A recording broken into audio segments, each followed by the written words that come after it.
you to seek the success from Allah. And then it's upon you to buy books. It's upon you to listen to lectures. It's upon you to attend classes and the like of that. So Allah Azza wa Jalla has given you the choice. So you seek the tawfiq from Allah, you seek the success from Allah, you seek the assistance from Allah, and then it's upon you to seek knowledge. Not just the individual says, I want Allah to want good for me, he sits in his house and he lets time go by staring at the sky. No. It's upon you to seek knowledge. It's upon you to seek knowledge. You also have, in the statement of the Prophet ﷺ, which is a long hadith, reported in Abu Dawood and Tirmidhi and Ibn Majah, on the authority of Abu Darda radiallahu ta'ala anhu, but the Prophet ﷺ said, and in this hadith you have a lot of benefits. And we're going to mention them one by one. But the Prophet ﷺ said, من سلك طريقا يلتمس فيه علما سهل الله به طريقا إلى الجنة. The Prophet ﷺ said, whoever treads a path seeking knowledge on it, Allah would make his path easy for him to Jannah. Allah will make his path easy for him to paradise. Okay? There's no doubt a Muslim day and night, like we said, wants the path to be made easy for him to Jannah. He wants to know that Allah wants good for him. He wants the easiest way to enter into Jannah. Because he knows that this dunya is sijn al-mu'min. He knows that this is the prison of the believer. But in this hadith, the Prophet ﷺ is informing us of you doing something, and by you doing something, Allah makes your path easy for you to Jannah, easy for you to paradise. And that is reading, listening.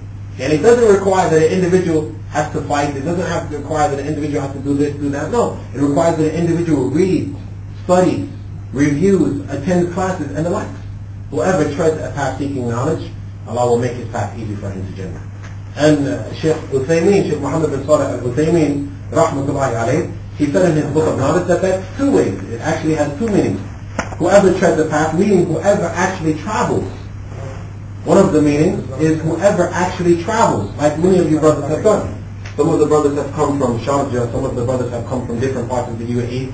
So you actually getting in your car, so an individual actually getting in his car with the intention of attending an Islamic lecture or an Islamic class. So the individual actually getting in his car and traveling to attend an Islamic lecture or an Islamic class, that individual has made his path easy for him to Jannah. He has made his path easier for him to Jannah by actually getting in his car. And traveling to seek knowledge. And Shaykh Uthaymeen rahmatullahi alayhi, he said it's another way as well. Because you have two ways of treading a path to seek knowledge. One of the ways is that you actually travel to seek knowledge. And the second way is that you, for example, you buy paper. You buy a book. You buy a cassette. A person buying paper, buying a book, buying a cassette is one of the tasks that he has taken to seek knowledge. So by doing so, Allah Azza wa Jalla makes his path easy for him to Jannah. And you can see, it is very apparent. It is very apparent that many people, many of the Muslims in the Muslim land are totally distracted from seeking knowledge. And day after day, you find many bookstores and Islamic tape stores closing. You find it in this city and many other cities. Day after day, you find many bookstores and Islamic tape stores, they're closing. Why? Because no one's buying the books and the tapes. Instead, people are buying televisions, and people are buying DVDs, and people are going to the cinemas, and the like of that. And there's no doubt you can say, whoever treads that path, then he's making it easy for him to go to the hellfire. But the one who buys Islamic tapes, and the one who searches for the classes, the beneficial classes on Islam, and the one who listens to the lectures, and the one who gathers with the brothers and sits and reads a book, he should understand that the Messenger ﷺ said, this is Allah making his path easy for him to Jannah. That's the beginning of the hadith. Then the Prophet ﷺ said, وَإِنَّ الْمَلَائِكَ لَتَضَعَ أَجْنِحَتَهَا رِضًا لِطَالِبِ الْعِلْمِ. Then the Prophet ﷺ said, and verily, the angels lower their wing for the student of knowledge being pleased with what he's doing. Verily the angels, they lower their wings for the student of knowledge out of pleasure for what he's doing. Now, it's for a believer to understand this creation that does not disobey Allah. As we said before, لا يعصون الله ما أمرهم ويفعلون ما يؤمرون. They, as Allah said in the Quran, they never disobey Allah and they do whatever He tells them. This righteous creation lowers their wing for a, and I'm not imitating the wing of an angel, because of course this does not come close to the wing of an angel. But the angel lowers his wing for a student of knowledge being pleased with what he's doing. So there's no doubt when a person reflects that this great creation, this righteous creation that does not disobey Allah, they lower their wing because of what I'm doing, reading a book. I read a book, I attend a lecture, I travel to Saudi Arabia to sit with the scholars, or I travel to any land to sit with the scholars that quote to the Sunnah of the Messenger sallallahu alaihi wasallam, or I gather with brothers and we read from an authentic book, and the angels lower their wings.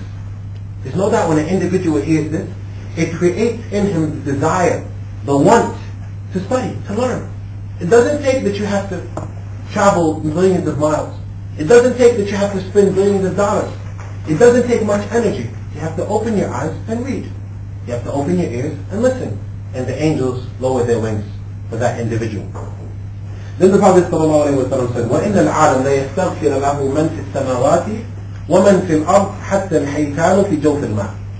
Then the Prophet ﷺ said, and verily the scholars, everything in the heavens and everything on the earth seeks forgiveness for the scholar, even the fish in the bottom of the ocean.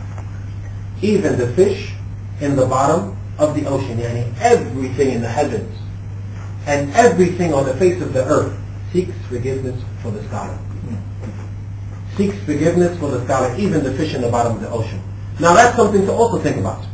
That many of us, yani I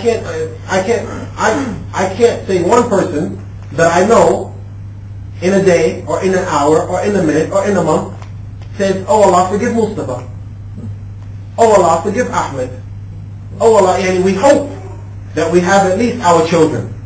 We hope at least our children, as the Prophet ﷺ said, أَوْوَلَدٌ صَالَ يَدْعُ لَهُ. The Prophet ﷺ said, or a righteous son, and a righteous child that seeks forgiveness, or that supplicates. So we hope that at least our children, at least our wife, but everything in the heavens and everything on earth, everything in heavens and everything on earth, and the most that's going to happen is we have righteous children, they supplicate for us, they put us in the dirt, and then for 2-3 years they'll remember us, but no one's going to remember us after that. No one's going to remember us after that. But the scholars, everything in the heaven and everything in the earth, even the fish in the bottom of the ocean, seek forgiveness for the scholar. And there's no doubt, when a person hears that, he says, how can I be from amongst these individuals? How can I be from amongst these individuals that everything seeks forgiveness for them? That everything seeks forgiveness for them. Then the Messenger